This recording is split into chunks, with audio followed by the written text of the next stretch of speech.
VTR channels मध्ये आपलं स्वागत आहे. गोपाळराव मनाटकर करत त्यांनी समाजसेवा पण हा पण एक आज एक आर्यवैश्य समाज आणि आर्यवैश्य माझे वडील या पहिलेपासून या सामाजिक कार्यामध्ये अग्रेसर आहेत. गॉडफादर म्हणा असं काय कोण आहे? पहिलं कार्य कोणतं तुम्ही केलं? आपल्या राहत्या गावी एक वासी मंदिर उभारण्यात येत आहे. 11,000 स्क्वेअर फुटाची जागा समाजाला देऊ केली. बापू तर जागा घ्यायची म्हणाले, समाज तर उठून गेलेले. जे पद आहे हो ना, त्यातून तुम्ही कुठल्या जिम्मेदार तुम्ही काम केलं आणि कसे बरोबर. पार पाडले? म्हणजे 3 वर्षापासून आपण वृक्ष लागवड करत आहोत. सुंदर केलेलं आहे. समाज संख्या किती आपली तर म्हणजे कुटुंब हदगावला एक कुठल्याही यशस्वी पुरुषाच्या मागे एका असते, स्त्रीचा हात असतो. पण हदगाव मध्ये चांगलं काम झालेलं आहे. बरं जागा आहे मंदिरासाठी. बरं. बऱ्यापैकी काम झालेलं आहे दरम्यान हो, काळापासून. आता निश्चित. नमस्कार, TVR चॅनल मध्ये आपलं स्वागत आहे. नांदेड जिल्ह्यातील हदगावच्या सामाजिक, धार्मिक आणि व्यावसायिक क्षेत्रात आपल्या कर्तृत्वाची ओळख निर्माण करणारे, समाजकार्यात सदैव अग्रेसर राहणारे प्रेरणादायी व्यक्तिमत्व म्हणजे शिरीष गोपाळराव मनाटकर. जय वासवी. मी आर्यवैश्य समाजाचा अध्यक्ष असताना 2003ला ही आम्ही 3 एकर जागा विकत घेतली आणि 3 एकर जागेमध्ये अर्धा एकर आपल्या समाजासाठी जागा ठेवली. आणि 23 वर्षापूर्वी आम्ही या जागेसाठी स्वप्न पाहिलं होतं की हदगावला वासी मातेचं मंदिर व्हावं आणि आपलं मंगल कार्यालय व्हावं. त्या दृष्टिकोनातून आम्ही मागच्या 23 वर्षापूर्वी हे बांधकाम केलं.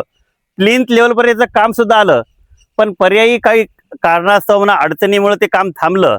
पण आता पुन्हा सुरुवात झालेली आहे. त्याच्यामुळे एवढा आनंद होत आहे की जे 25 वर्षापूर्वी 23 वर्षापूर्वी पाहिलेलं स्वप्न आज प्रत्यक्षात पूर्ण होत आहे. त्याचा अति आनंद मला सर्वात जास्त होतो, कारण की ही जागा घेण्यामध्ये किंवा समाजाला डायव्हर्ट करण्यामध्ये सर्वात असा मोलाचा सहभाग हा माझा होता आणि त्याच्यामुळे मला जास्त आनंद होत आहे. म्हणजे जेव्हा आर्यवैश्य महिला मंडळाची स्थापना झाली, मागच्या 19 वर्षापासून आर्यवैश्य महिला मंडळाची स्थापना झाली आहे. आणि जेव्हा माझी मिसेस शर्वी मनाटकर जेव्हा ती अध्यक्ष होती, त्या वर्षीपासून आम्ही कडुलिंब आणि प्राशन याचं शिबिर घेत गेलो. सर्वात महत्त्वाचं म्हणजे कडुलिंब ह्या ज्या दिवसामध्ये आपण घ्यायला पाहिजे, तर त्याचं 7 दिवसाचं शिबिर मागच्या 4 वर्षापासून घेत आहोत आणि त्याचा लाभ आत्तापर्यंत किमान 10 ते 12 हजार लोकांना आत्तापर्यंत 4 वर्षामध्ये लाभ झालेला आहे. तर ती सर्वात मोठी महिलांनी केलेली सर्वात मोठी उपलब्धी आहे.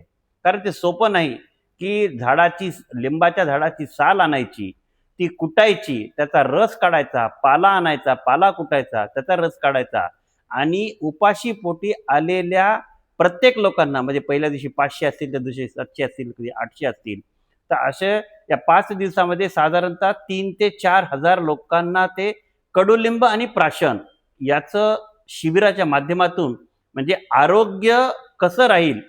ज्या काळामध्ये आपल्याला पाहतो की जेव्हा पाडवा असतो, त्या पाडव्याच्या काळामध्ये त्याला काय वृक्षांना नवचैतन्य निर्माण झालेलं असते. तर तसं नवचैतन्य आपल्या शरीरामध्ये पण निर्माण व्हावं, त्या दृष्टिकोनातून आपले किशोर भाऊ बनगिनवार जे दिग्रस आहेत, त्यांच्या प्रेरणेतून मागच्या 4 वर्षापासून हे शिबिर सुरू केलेलं आहे.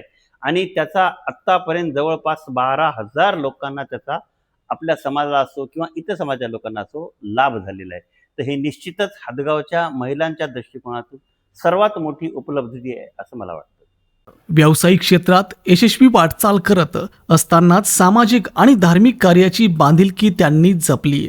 हदगाव येथील आर्यवैश्य समाजाच्या अध्यक्षपदाची जबाबदारी सांभाळताना समाज अभिमुख कार्य करून त्यांनी या पदाला योग्य न्याय दिला. याच काळात भविष्य काळातील समाजाच्या गरजा लक्षात घेऊन हदगाव येथे जवळपास 3 एकर जागा समाजासाठी उपलब्ध करून देण्यात त्यांनी महत्त्वपूर्ण पुढाकार घेतला. यानंतर ते आर्यवैश्य महासभेच्या संघटनात्मक कार्यात सक्रिय झाले. नेतृत्वाच्या मार्गदर्शनानुसार कोणत्याही पदाची अपेक्षा न ठेवता समाजहिताला प्राधान्य देत त्यांनी विविध जबाबदाऱ्या पार पाडल्या. त्यांच्या कार्याची दखल घेत नेतृत्वाने त्यांच्यावर अनेक जबाबदाऱ्या सोपवल्या आणि त्या प्रत्येक जबाबदारीला त्यांनी आपल्या कार्यशैलीतून योग्य न्याय दिला.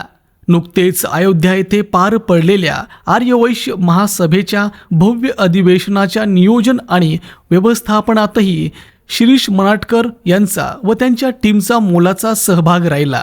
या उत्कृष्ट कार्याबद्दल महासभेचे समाजप्रिय अध्यक्ष श्री नंदकुमार गादेवार यांनी त्यांचे मनापासून कौतुक केले आणि अयोध्या येथील नियोजन पाहून भविष्यात या ठिकाणी मंदिर व भक्तिनिवासाची जबाबदारी संपूर्ण टीमवर दिली. मात्र त्यांच्या कार्यातील सर्वात महत्त्वाचा आणि भावनिक अध्याय म्हणजे हदगाव येथील वासवी मातेच्या मंदिराचे स्वप्न. सुमारे 25 वर्षापूर्वी मंदिर व मंगल कार्यालयाच्या बांधकामाचा शुभारंभ केला. दरम्यान काळात काही बांधकाम झाले असले तरी ते अद्याप अपूर्ण आहे. हे बांधकाम पूर्ण करून वासवी मातेचे भव्य मंदिर उभारण्याचा संकल्प त्यांनी व्यक्त केला आहे. जय वासवी. समाजसेवा, धार्मिक कार्य, संघटनात्मक बांधिलकी आणि व्यावसायिक यश यांचा सुंदर संगम असलेली त्यांची वाटचाल निश्चितच तरुण पिढीसाठी प्रेरणादायी आणि मार्गदर्शक आहे. आज टाइम्स ऑफ वासवी रत्न अर्थात TVR चॅनलवर आपण पाहणार आहोत शिरीष गोपाळराव मनाटकर यांची विशेष मुलाखत नक्की पहा आणि चॅनल सबस्क्राईब करून बेल आयकॉनला क्लिक करायला विसरू नका. टाइम्स ऑफ वासवी रत्न, कहाणी आपल्या मातीची, अंदाज नव्या पिढीचा. नमस्कार, VTR चॅनल्समध्ये आपलं स्वागत आहे. आपण आलो आहोत आज हदगाव येथे. इथं शिरीष मनाटकर म्हणून आहे तिथं.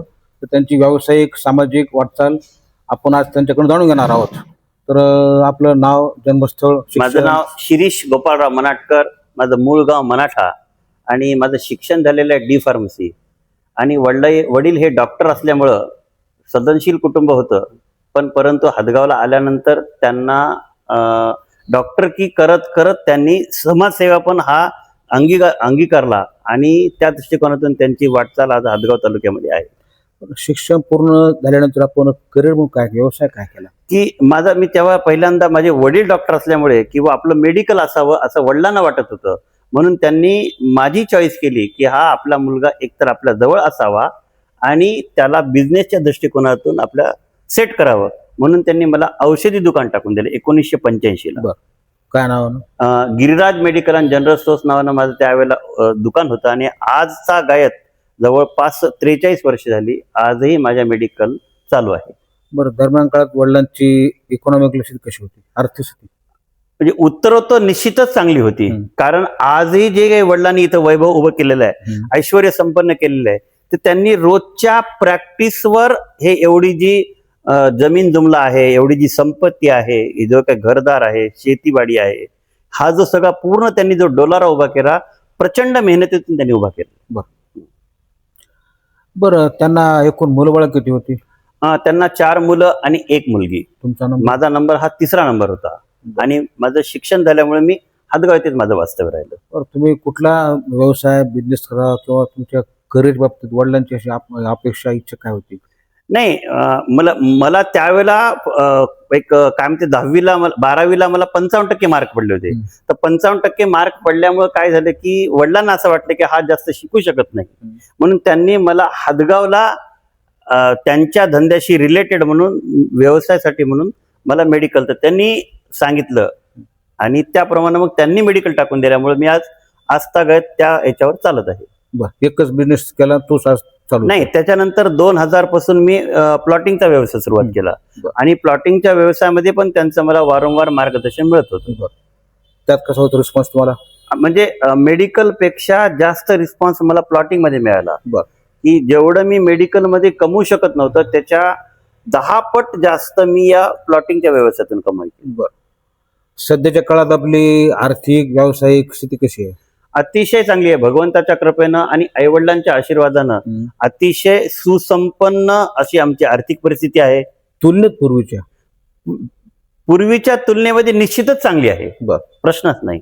कारण आज आमचं कुटुंब जे आहे हदगाव तालुक्यामध्ये 2 कुटुंबाकडे एक अशा नजरेनं पाहत होतं की मनाटकर कुटुंब म्हणजे पूर्ण घर हे शिक्षण झालेलं किंवा शिक्षित कुटुंब म्हणून आजही आमच्या हदगाव तालुक्यामध्ये क्वालिफाईड घराणं म्हणून आमच्याकडे पाहण्याचा लोकांचा दृष्टिकोन आहे. आपण थोडा सामाजिक विचार वळूया. तर आपण एक आर्यवैश्य समाज आणि आर्यवैश्य महासभेच्या माध्यमातून तुम्ही कार्य करतात. बरोबर. तुम्ही महासभेच्या कार्यकारिणीत तुम्ही एका पदावर चांगल्या. बरोबर. बरं, हा या पदापर्यंत येण्यापूर्वी तुमचं सामाजिक कार्यात योगदान पूर्वीचं काही असेलच? मी जेव्हा पहिल्यांदा 1995 ते 2000ला मी नांदेड जिल्हा केमिस्ट अँड ड्रगिस्ट असोसिएशनचा मी उपाध्यक्ष होतो, जिल्ह्याचा उपाध्यक्ष होतो. म्हणजे 1995 पासूनच मला या सामाजिक कार्याची आवड झालेली आहे.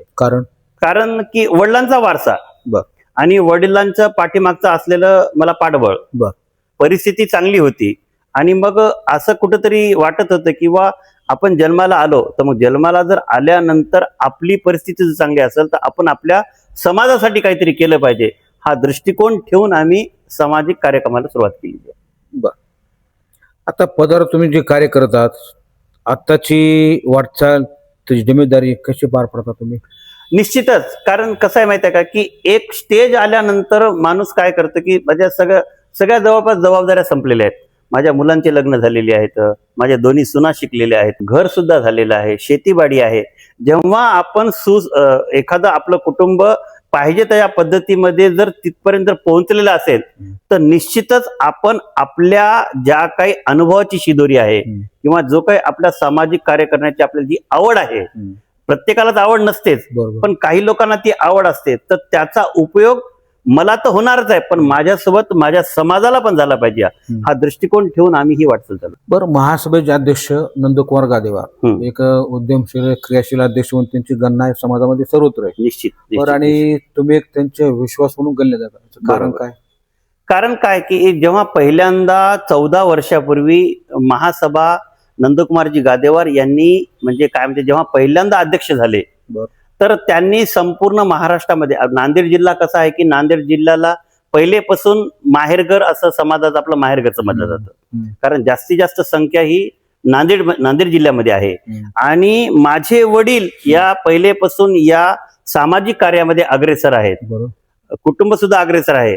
तर निश्चितच त्यांना असं वाटलं की हे कुटुंब म्हणजे मनाटकर कुटुंब निश्चितच समाज कार्य करण्यासाठी आपल्या समाजाला उपयोग होऊ शकतो, त्या दृष्टिकोनातून त्यांनी माझी निवड केली. तुमचा जो विश्वास आहे एवढा गादेवार साहेबांचा, बरोबर, कारण काय ते तुम्ही? कारण एक मनाटकर फॅमिलीला पहिलेपासून सामाजिक कार्याचा वारसा लाभलेला आहे. आमच्या आजोबापासून असो, पंजोबापासून असो, किंवा आमच्या काकांनी मराठ्याला असताना त्यांनी एक आदर्श विद्यालय म्हणून शाळेची स्थापना केली होती. कुठं? मराठ्याला. तर त्याच्यामुळे तो वारसा त्यांना माहित होता.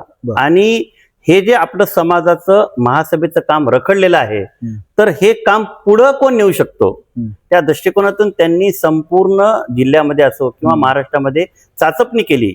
आणि त्यावेळेला त्यांनी पहिल्यांदा मला त्यांनी त्यांच्या काय म्हणते त्याला कार्यकारिणीमध्ये मला समावेश केला. बरं, गादेवार यांनी एक महासभेचा हल्ली या काळामध्ये काही वर्षापासून त्यांनी चेहरा मोहरा बदललेला आहे, बरोबर आहे? तर राज्यभरात एक आश्वासक चेहरा म्हणून त्यांच्याकडे पाहिले जाते, बरोबर आहे? निश्चित. कारण काय? कारण काय माहितीये का की 46 वर्षापूर्वी या आपल्या महाराष्ट्र आर्यवैश्य महासभेची स्थापना झाली आणि नांदेडला स्थापना झाली. नांदेडला त्याचं कार्यालय आहे, म्हणजे महाराष्ट्र प्रदेश कार्यालयाचा पत्ता जो आहे तो नांदेडचा आहे. आणि त्यावेळेस पासून आमच्या नांदेडमध्ये जी काही जुनी मंडळी होती तर त्यांनी आपल्या समाजासाठी किंवा महासभेसाठी तिथं 1 एकर जागा विकत घेतली. आणि पण नांदेडला 1 धुरंधर लोक असताना सुद्धा पण ते आपलं महासभेचं मंगल कार्यालय पूर्ण होत नव्हतं म्हणून. आणि त्यांनाच पण असे जसे मला इच्छा झाली तसं पुण्याला त्यांनी असताना समाजासाठी करत होतात की 2 जण नंदकुमारजी गादेवार. तर त्यामुळे त्यांना असं वाटलं की वा आपलं माहेरघर जर नांदेड आहे, ते स्वतः हडोलतीचे आहेत, तर त्या दृष्टिकोनातून आपण इथं काहीतरी प्रयत्न केला पाहिजे आणि हे महासभेची वास्तू पूर्ण झाली पाहिजे, हा दृष्टिकोन त्यांनी ठेवून ह्या महासभेची वाटचाल सुरुवात केली. त्याचं फलित काय झालं? त्याचं फलित असं झालं की मागच्या 14 वर्षापर्यंत म्हणजे महासभा 46 वर्षापासून आहे, पण 46 वर्षापासून महासभा ही माहीत नव्हती. पण नंदकुमारजी गादेवार आणि त्यांच्या संपूर्ण टीमनं एवढी मेहनत केली की आज एकही महाराष्ट्रातलं जिथं आपला समाज आहे त्यांना महासभा माहित नाही असं एकही गाव नाही. म्हणजे प्रचार आणि प्रसार दोन्ही निश्चितच केला. प्रश्न. दुसरं एक असा प्रश्न आहे की सामाजिक प्रवाद येण्यासाठी एक आपल्याला प्रेरणा किंवा अजून काही समजा एक गॉडफादर म्हणा असं काय कोण आहे?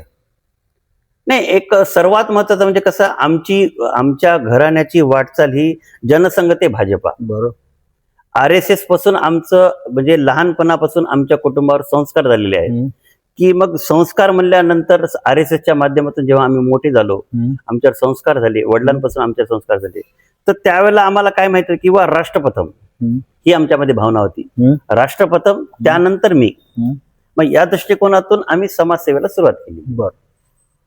पहिलं कार्य कोणतं तुम्ही केलं? सर्वात पहिल्यांदा मी जेव्हा 1995ला मी नांदेड जिल्हा केमिस्ट अँड ड्रगिस्ट असोसिएशनचा मी उपाध्यक्ष होतो. हम्म. जिल्ह्याचा उपाध्यक्ष 5 वर्षासाठी होतो. कुठल्या काळामध्ये? 95 ते 2000. 95. बर. आपल्या राहत्या गावी एक वासी मंदिर उभारण्यात येत आहे आणि ह्याबद्दल आपण तपशीलवार माहिती तुम्ही सांगू शकता का? म्हणजे जसं की जमीन कोणाची, त्याला योगदान कोणाचे, घेताना काय केलेले, असं तपशीलवार सांगा. निश्चितच. कारण जेव्हा मी पहिल्यांदा अध्यक्ष झालो, हम्म, तर एक अशी प्रेरणा वाटली की बाबा आपल्या हादगावला पण एक आर्यवैश्य समाजाची कॉलनी असावी, बरं. मंदिर असावी, ही संकल्पना मनामध्ये आली. हम्म, आणि आमच्या बाजूलाच उमरखेड आहे. उमरखेडला नाथनगरमध्ये आपला जवळपास नाथनगर म्हणजे आपल्या समाजाचीच कॉलनी झालेली आहे. बरं.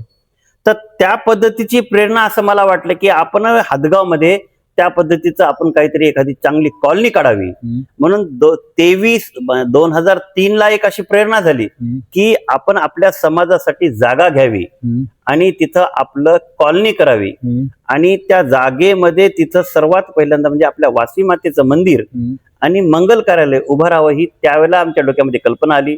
आम्ही प्लॉटिंगचा व्यवसाय करत होतो आणि मग त्याला मला सगळ्यांनी माझ्या टीमनं सहकार्य केलं. बरं. आणि त्या दृष्टिकोनातून आम्ही जागेचा शोध घेत गेलो. जागेचा शोध घेत असताना एक आम्ही 11,000 स्क्वेअर फुटाची जागा समाजाला देऊ केली. कुठं? हादगावमध्येच. बरं. आमच्या हादगावचं जे दैवत आहे, वैराग्य मूर्ती कैलासवासी दत्ता बापू, हम्म, त्यांनी आम्हाला अशी प्रेरणा दिली की बापू तुम्ही तुमच्या समाजासाठी इथं काहीतरी करा, इथे जागा घ्या. तर त्यांनी पुढाकार घेतला म्हणून आम्ही सर्व समाज बांधव त्या दिवशीचा दिवस हा निश्चितच ब्रह्मा विष्णू महेश म्हणजे दत्त जयंतीचा दिवस होता. आणि त्या दत्त जयंतीच्या दिवशी आम्ही सायंकाळी हादगावातले 25 ते 30 समाज बांधव, हम्म, आमची टीम, आम्ही ती जागा घेण्यासाठी गेलो. हम्म, जागा घेण्यासाठी गेल्यानंतर त्यावेळेला आमची किंमत वाढत त्यांनी 4 लाख रुपयापर्यंत आपल्या समाजाने देऊ केली. एकरी? 1 एकर. बरं. पण त्यावेळेला त्या समोरच्या मालकाने म्हणले की मी एवढ्या कमीमध्ये देऊ शकत नाही. म्हणजे आमचे जे बापू होते ते बापूंनी काय सांगितलं की आपल्याला ही जागा घ्यायचीच. बापू तर जागा घ्यायची म्हणाले, समाज तर उठून गेलेला आहे. मग अशा परिस्थितीमध्ये काय करायचं? मग आम्ही त्या तिघांनी असं ठरवलं की आज आपण ही जागा विकत घेऊ. तर ती आम्ही त्या दिवशी 4,21,000 रुपये एकरी प्रमाणे ती जागा घेतली. हम्म, आणि हे ठरवलं की सकाळी जर समाज म्हणला की ही जागा आपल्याला घ्यायची नाही, तर आपण 3 जण जे आहोत तिघाला आपल्याला 1 एकर जागा ठेवावी लागेल, हम्म, तरच आपण सौदा करूया, अन्यथा सौदा करणार नाही. हम्म, आणि मग आम्ही 3 जण मान्य झालो आणि आम्ही रात्रीच्याला 4,21,000 प्रमाणे ती सौदा मान्य केला. हम्म, आणि मग दुसऱ्या दिवशी समाजाला सांगितलं की आम्ही अशा पद्धतीची जागा घेतलेली आहे. तर सगळ्या समाजाने त्याला संमती दिली. बरं. आणि मग तिथून हा पुढचा प्रवास सुरू झाला. बरं. मग आम्ही काय केलं की 3 एकर मध्ये काय करायचं, 3 एकर मध्ये मग आम्ही 65 प्लॉट पाडले. हम्म, आणि ते 65 प्लॉट पाडून काय केले की 30,000 रुपयाला एक प्लॉट, हम्म, 10,000 रुपये आत्ता द्यायचे, 10,000 रुपये 6 महिन्यांनी द्यायचे आणि 10,000 रुपये पुन्हा 1 वर्षांनी द्यायचे. म्हणजे 30,000 रुपयाला 1125 स्क्वेअर फुटाचा प्लॉट त्यांना दिला. हम्म, अर्धा एकर जागा आपल्या मंदिरासाठी आणि मंगल कार्यालयासाठी ठेवली, 20 गुंठे. 20 गुंठे. बरं.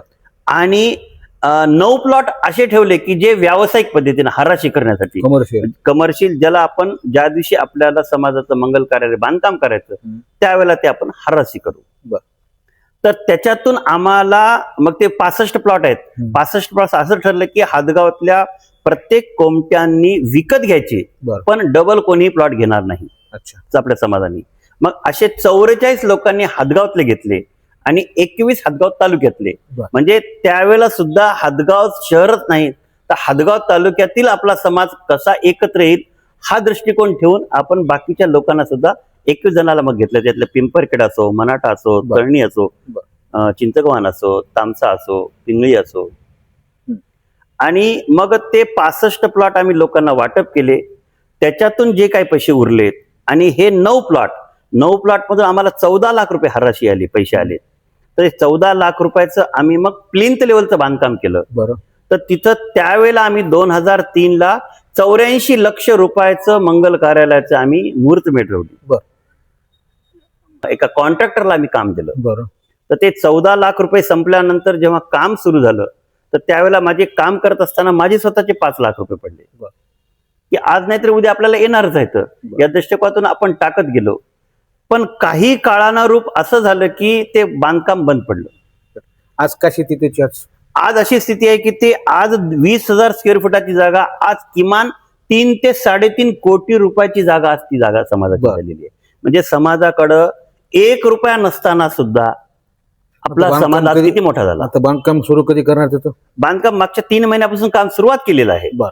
आलं लक्षात? आता जी नवीन बॉडी आहे त्या नवीन बॉडीनं बांधकामाला सुरुवात केलेली आहे. बरं. आणि येत्या दिवाळीपर्यंत कदाचित ते पूर्ण काम होईल सुद्धा. बरं. त्याच्यामुळे म्हणजे समाजाला तर आनंद बरं. होतच असेल निश्चितच. पण मी जे 23 वर्षापूर्वी पाहिलेलं जे स्वप्न होतं की हदगावला काय म्हणते त्याला वासवी मातेचं मंदिरही व्हावं आणि मंगल कार्यालय व्हावं, तर ते आज म्हणजे पूर्णत्वास जात आहे. एकंदरीत आज जे महाराष्ट्रात सगळीकडे महासभेच्या माध्यमातून वासुमाता मंदिर निर्माणाचे जे आव्हान करण्यात आलेले आहे, बरोबर ते आहे. आजच्या काळात आहे. आजच्या काळात परंतु तुम्ही ते 20 वर्ष अगोदर तुम्ही ते स्वप्न पाहिलेलं होतं, तुम्ही त्यावेळेस सुरुवात केलेली आहे. सुरुवात केली. हेच म्हणायचं ना तुम्हाला? बरोबर, हेच सांगायचं बरं. होतं. हा उद्देश होता. दुसरा मुद्दा, आता हे करत असताना बाकी महासभेच्या माध्यमातून तुमचं जे पद आहे हो ना. त्यातून तुम्ही कुठल्या जिम्मेदार तुम्ही काम केले, कसे बरोबर. पार पाडले? म्हणजे मागच्या जीबी मध्ये असं ठरलं की आपल्याला येणारं अधिवेशन आपल्याला अयोध्येत घ्यायचं. बरं. त्यासाठी स्वयंस्फूर्ततेने लोकांना सांगितलं की वा एक आपल्याला कमिटी करायची. बरं. तर त्याच्यामध्ये 31 लोकांनी नावं दिले किंवा स्वयंस्फूर्तीने किंवा मी येणाऱ्या अधिवेशनासाठी मी स्वतःहून काम करेल. बरं. तर माझ्यासारख्या 31 लोकांनी दिले. बरं. पण प्रत्यक्षात जेव्हा त्या दृष्टीनं आपल्याला पाऊल टाकायचं होतं, शेवटी फक्त 5च लोक राहिले, बाकी 26 लोक गळाले. काम काय? नियोजन करायचं. हा, म्हणजे काय होतं की संकल्प महासभेचा होता आणि निर्धार नियोजन समितीचा. बरं. म्हणजे महासभा जो काही संकल्प सांगेल, ज्या पद्धतीने त्यांना अधिवेशन पाहिजे किंवा ज्या पद्धतीने त्यांना अपेक्षित आहे, बरं. ते कसं पूर्णत्वास जाईल बरं. किंवा अधिक त्याच्यापेक्षा आपल्याला काय देता येईल. मग कसं झालं अधिवेशन ते? म्हणजे आतापर्यंतच्या अधिवेशनामध्ये सर्वात सुंदर बरं. म्हणजे आयोजन असो, नियोजन असो, जेवण्याची व्यवस्था असो, राहण्याची व्यवस्था असो, की आपल्या गावामध्ये व्यवस्था करणं सोपं आहे. बरं. पण दुसऱ्या राज्यात जाऊन तिथली पूर्ण व्यवस्था उभी करणं हे सोपं नाही. बरं. निश्चितच आम्हाला अनुभव अतिशय सुंदर आलेला आहे. बरं. आणि प्रभू रामचंद्राच्या कृपेनं आम्हाला निश्चित त्यांनी एवढी शक्ती दिली की अक्षरशः रात्री 8 वाजता आम्ही कार्यक्रमाचं स्थळ बदललं. बरं. कारण की असं वाटलं त्यांना की आपल्याकडे संख्या येणारी जास्त आहे आणि ही केलेली जागा कमी पडते. बरं. मग आम्ही लगेच 8 वाजता दुसरं जागा बुक केली आणि तिथं आपलं अधिवेशन घेतलं. त्याच्यामुळे अधिवेशन एवढं सुंदर झालं की व्यवस्था पाहून ती जे काय म्हणते ते आमच्या नंदूभाऊनी असो किंवा बिडवई साहेबांना असो किंवा महासभेच्या टीमने जे ठरवलं होतं त्याच्यापेक्षाही जास्त त्यांनी आम्ही करून दाखवलेलं आहे. आणि सर्वात महत्वाचं म्हणजे त्यांनी आम्हाला एकच सांगितलं होतं, चांगलं केलं तुम्ही केलं, वाईट केलं तुम्ही केलं. त्यांनी एवढा आमच्यावर विश्वास टाकला की त्याच्यामुळे आम्हाला जबाबदारी वाटली आणि त्या जबाबदारीचं फलश्रुती अशी झाली की अयोध्येतलं अधिवेशन येणाऱ्या प्रत्येकाने म्हणजे असं काय म्हणजे स्मरणात राहील अशा पद्धतीचं आपलं तिथं अधिवेशन पार पडलेलं आहे. बरं. एकंदरीत नंदकुमार गादेवारांचं काम चांगलंच आहे, समाज त्यांच्या पाठीशी आहे आणि त्यांनी जास्त करून दाखवलेलं आहे. ते काही लपून छपून नाही, काही नाही. प्रगतीपथावर महासभा नेलेली आज. निश्चित आज ओळख प्रश्न मुख्य कारण अजून काय सांगू शकता? अनेक कारण आहेत ना. आज म्हणजे कसं आहे माहिती आहे का की आज आपला समाज हा एकत्र होत नव्हता. बरं. तर सर्वात महत्त्वाची गावोगावी महासभा स्थापन करून त्यांनी आपला समाज पहिले एकत्र कसा होईल या दृष्टिकोनातून त्यांनी त्याचं नियोजन केलं. बरं. आणि मग तिथल्या स्थानिक कमिटीला विश्वासात घेऊन तिथल्या तालुक्यातल्या लोकांना विश्वासात घेऊन किंवा जिल्ह्यातल्या लोकांना विश्वासात घेऊन ज्यांनी पूर्वी काही काम केलेलं आहे समाजाचं किंवा आता काही करू शकतात अशांशी त्यांनी संवाद साधले. बरोबर. आणि संवाद साधून हळूहळू हळूहळू म्हणता म्हणता आज 22 जिल्ह्यामध्ये आपली महासभा पोहोचलेली आहे. म्हणजे निश्चितच याचा सर्वात जास्त वाटा आपले जे आपल्या समाजासाठी असणारं प्रेरणास्थान आहे माननीय माजी मंत्री सुधीरभाऊ मुनगंटीवार बरोबर. यांचं प्रचंड योगदान किंवा त्यांचं मार्गदर्शन आमच्या नंदूभाऊला होतं आणि नंदूभाऊंनी मार्गदर्शन आमच्या सगळ्या समाजाला दिलं. त्यामुळे काय झालं की आज आपला संपूर्ण महाराष्ट्रामध्ये समाज हा नावारूपाला आलेला आहे. सुधीर भाऊच्या पाठबळाशिवाय कुठलं काम कुठलंच काम पूर्ण होत अधुरच आहे. अधुरच आहे, निश्चितच हे तर सत्य निर्विवाद सत्य आहे. निश्चितच कारण की आपल्या समाजाकरता एक फार मोठं व्यक्तिमत्व आहे ते. निश्चित आणि लाभले आपल्याला. लाभले विषय बरं, असा मला सांगा तुमच्या जीवनाच्या एकंदरीत आजपर्यंतच्या वाटचालीत असा आनंदी क्षण कुठला आहे बरं, जे की आपल्याला कायमस्वरूपी आपल्या आठवण राहणारा? काय झालं माहितीये का की जेव्हा आम्ही हे अयोध्या अधिवेशन घेतलं, बरं अयोध्या अधिवेशन परिपूर्ण पार पाडलं बरं आणि तिथं जे 3 ठराव केले त्यांनी की आपल्या या अयोध्येच्या अधिवेशनामध्ये आपण 3 ठराव केले. तर त्यांनी सर्वात पहिला हा ठराव केला की आपल्या समाजातील जे सामान्य लोक आहेत त्यांना घरकुल मिळवून देण्यासाठी काय करता येईल. बरं. दुसरा त्यांनी घेतला की आज आपले विद्यार्थी UPSC MPSC करत आहेत पण त्यांना शिकण्यासाठी अभ्यासिका नाही. बरं. तर त्या दृष्टिकोनातून त्यांनी हा विचार केला की अभ्यासिका प्रत्येक जिल्ह्याला किंवा तालुक्याला करावी. म्हणून त्यांनी मुद्दा मांडला, ठराव मांडला. बरं. आणि तिसरा असा झाला की आपलं तिरुपतीला भक्त निवास होत आहे, नांदेडला महासभेचं मोठं ऑफिस झालेलं आहे किंवा भक्त निवास झालेला आहे, त्याच्यानंतर शिर्डीला आपलं झालेलं आहे, अलग लक्षात तिरुपतीला तर आहेच आहे, वाराणसीला पण आहे. मग त्या दृष्टिकोनातून आज संपूर्ण जगातून किंवा भारतातून म्हणा रामाच्या मूर्तीसाठी किंवा रामाच्या दर्शनासाठी हजारो लाखो लोक रोज येत आहेत. तर मग तिथं त्या दृष्टिकोनातून आपल्याला समाजासाठी तिथं काही जागा घेऊन भक्तनिवास बांधता येते का. तर ह्यांनी तो तिसरा ठराव त्यांनी तिथं केला. आणि 3 ठराव केल्यानंतर सगळ्या जवळपास 550 ते 600 लोक जे संपूर्ण महाराष्ट्रातून आले होते प्रतिनिधी स्वरूप जिल्ह्यातून, तर ते प्रत्येकाने त्यांचं टाळ्या वाजून स्वागत केलं. बरं. पण सर्वात आनंदाचा क्षण म्हणजे असा की आम्हाला कुठलीही कल्पना नव्हती आमच्या नियोजन समितीला की त्यांनी आमच्यावर एखादी मोठी जबाबदारी टाकणार आहे. तर त्यांनी जेव्हा सर्वात पहिल्यांदा काय म्हणतात आपले दीपक भाऊ निल्लावार यांची त्यांनी काय केलं की घरकुल योजनेसाठी त्यांना अध्यक्ष केलं आणि त्यांच्या अंडर महाराष्ट्राची टीम उभी केली. तशीच दुसरी टीम म्हणजे अभ्यासिकेसाठी, तर त्या आपल्या अमरावतीच्या ताई त्यांना अध्यक्ष केलं. आणि तिसरी टीम जी होती की जे भक्त निवास बांधायचं, तर त्यांनी मागच्या 3 महिन्यामध्ये आमच्या टीमनं केलेलं काम, आमच्या टीमनं केलेला त्याचा पाठपुरावा, सांगितलेल्या पद्धतीनं केलेलं आयोजन आणि उत्कृष्ट असं नियोजन जर हे इथं येऊन जर करू शकतात तर निश्चितच हे अयोध्येमध्ये जागा घेऊन बांधकाम करण्यासाठी म्हणून हे करू शकतात असं त्यांच्या सगळ्या टीमनी रात्री चर्चा केली. तुमच्याविषयी आम्हाला माहित नव्हतं, आमच्या टीमविषयी. आणि जेव्हा त्यांनी दुसऱ्या दिवशी आम्हाला काहीही माहित नाही डिक्लेअर केले की आपल्या महासभेसाठी अयोध्येला आपल्याला जागा घ्यायची आहे, तर ते जागा घेण्यापासून तर ते बांधकामापर्यंत त्यांनी शिरीष गोपाळराव मनाटकर हे अध्यक्ष राहतील आणि बाकीची टीम त्यांना सदस्य राहतील. तर एवढा अतिशय आनंदाचा असा क्षण होता आमच्यासाठी की आम्ही कदापिही विचार केला नव्हता.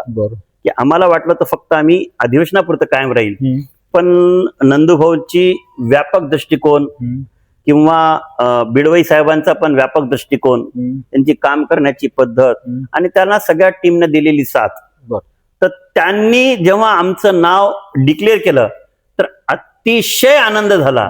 आनंद याच्यासाठी झाला की वडील 1992 ला कार सेवा करण्यासाठी गेले होते आणि त्यावेळेला बाबरी मस्जिद जेव्हा पाडली होती त्यावेळेला सुद्धा वडिलांनी त्या मंदिरासाठी योगदान होतं. तर कदाचित असं मला वाटलं की तात्यांचं राहिलेलं तेव्हा अर्धवट काम समाजाच्या माध्यमातून मला महासभेच्या माध्यमातून मिळत आहे आणि हे माझं मी भाग्य समजतो बरं की त्यामुळे मला त्यांनी एवढी मोठी जबाबदारी दिली बरं आणि मी ते निश्चितच आपल्या सगळ्यांच्या भरोशावर, सगळ्यांच्या सहकार्यावर, सगळ्यांच्या अपेक्षेवर मी निश्चित पूर्ण करणार. आता तुम्ही जे जशा त्या ह्याचं सुरू झालेले रक्तदान, ब्लड डोनेशन, वृक्ष लागवड, ह्याच्यात तुमचा कितपत भाग आहे आणि बाकीचा अजून काय? मागच्या आता 3 वर्षापासून आपण वृक्ष लागवड करत आहोत. बरं अलग लक्षात आपण मागच्या 3 वर्षापासून आहे. तर आमच्या हादगावला मागच्या 3 वर्षापासून आम्ही इथे एक स्मारक आहे. स्मारकामध्ये आम्ही 200 झाडं लावली दरवर्षी नाही त्यावेळेला, त्यावेळेला आणि ती नुसते लावलीच नाही तर त्याचं संवर्धन केलं, जोपासणी केली.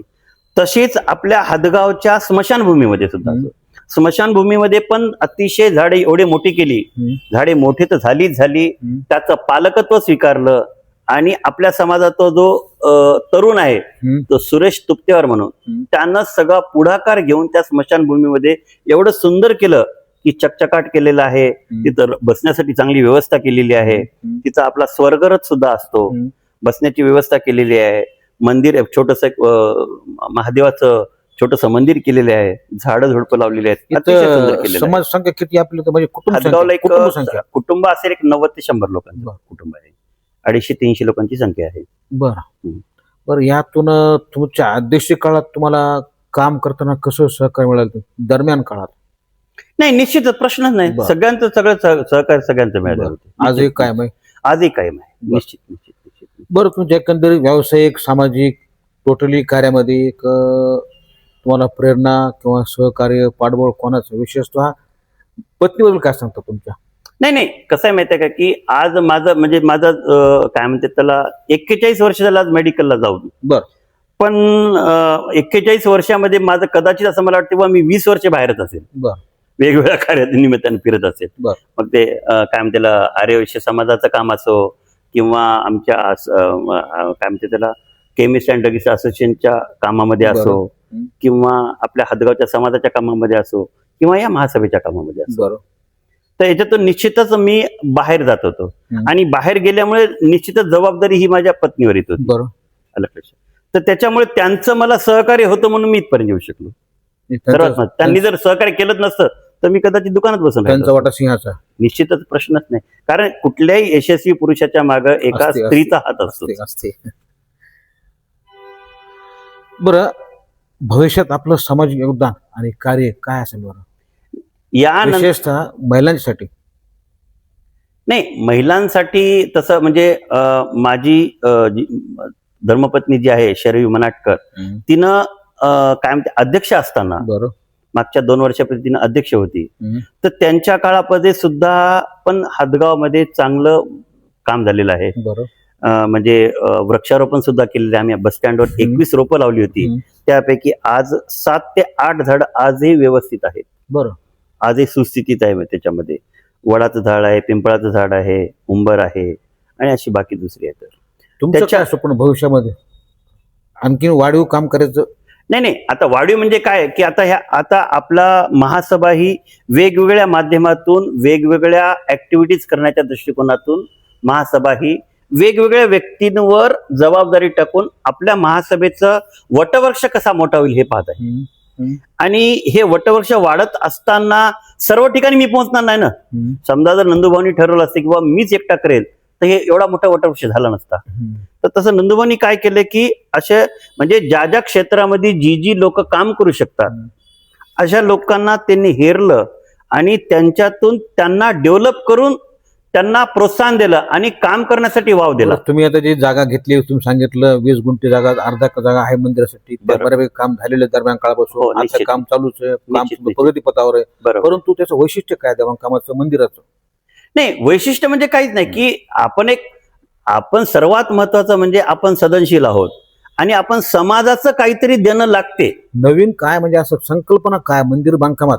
नाही संकल्पना म्हणून काहीच नाही. संकल्पना म्हणण्यापेक्षा की आहे ते काम पूर्ण कसं करायचं आणि त्याचा उपयोग आपल्या समाजाला कसा होईल हा दृष्टिकोन ठेवला तिथं. कशा प्रकारे धरती कशी असेल बांधकाम केलं म्हणजे काय सोयी नाही. आणि सर्वात महत्वाचं म्हणजे एकही रुपया हदगावच्या बाहेर न मागता पूर्ण काम हादगावच्या समाजाच्या लोकांवरच करायचं बरं ठरवलेलं आहे आणि बरं. त्या दृष्टिकोनातून काम सुरुवात झालेली आहे. बरं एक लवकर सर्वात मोठं निश्चित येणाऱ्या दिवाळीपर्यंत हे काम पूर्ण होईल. काय म्हणता? निश्चित निश्चित हो. बरं आज आपण कुठला म्हणजे व्यवसाय करतात आजच्या घडीला सांगा आता. आज सध्या माझ्याकडे मी प्लॉटिंगचा व्यवसाय करतो बरं. आणि मेडिकलचा व्यवसाय करतो. बरं या दोन व्यतिरिक्त मी दुसरा कुठलाही व्यवसाय करत नाही. चला बरं वाटलं तुम्ही आमच्या TVR चॅनलला भेट दिली, धन्यवाद. वेळ दिला आपला. आपले मनपूर्वक आभार.